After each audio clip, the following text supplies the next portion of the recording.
Hello and welcome to Miss Simpson's class. I'm glad you're here. Today we're going to be looking at some facial proportions. The facial proportions we'll be looking at today was taught to me by artist David Dozier, and he studied under Brune Hogarth, and you can reference his book, Drawing the Human Head. That's Brune Hogarth's book, Drawing the Human Head. We're going to fold our paper to represent these facial proportions, starting with taking the corner all the way down to the opposite edge. If you've ever made a sheet of copy paper into a square instead of a rectangle, that's what we're doing with our first fold. Same thing. Now we have the diagonal line representing 1/2 of our X. It goes from the corner of the paper all the way to the other side. We're going to do the same thing, opposite edge. Take it to where that line ends, and we're folding our paper at the center. This is going to give us a great reference for that symmetry that we see in facial proportions.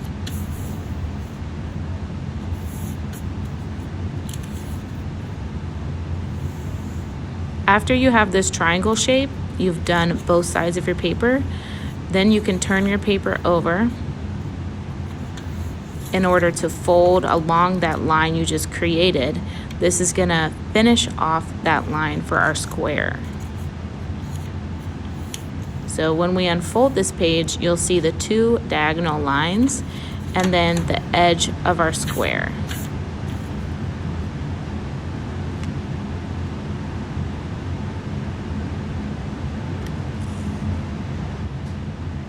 The next fold we're gonna complete is called a book fold, taking our paper from one edge to the other.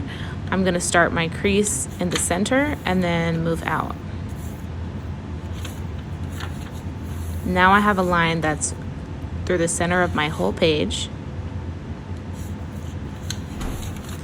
This fold is called a gate fold. I'm bringing the edge into the center of my paper, that center line I just created with the book fold. Same thing with the other side. I'm bringing the edge right into the center.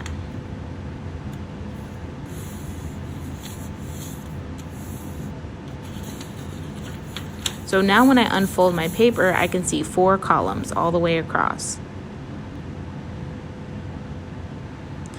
I have my 4 columns. The next thing I'm going to do is create my 4 rows.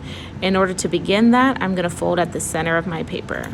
Okay, don't get it twisted. We're not taking it all the way down to the end of your paper. We're only taking it down to the center of that X. You should still have some type of tail left over. I'm folding my paper. When I put that crease, it's going to be in the center of the X. I like to start in the center and move towards the outside as I make my fold. That helps me keep my edges lined up. Now I can see the center of that X horizontally and vertically. What's next is called an accordion fold. It begins just the same way we started the gate fold, from the edge to the center of the X. Now I'm going to flip my paper over, and then I'm going to continue folding the same way, however, it's on the other side.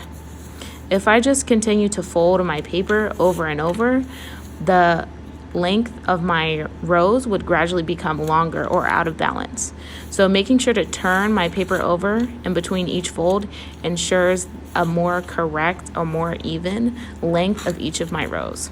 I have a tiny little tail or edge at the end that I'm going to fold down as well. If you're using a different size paper, you might have a different length of a tail.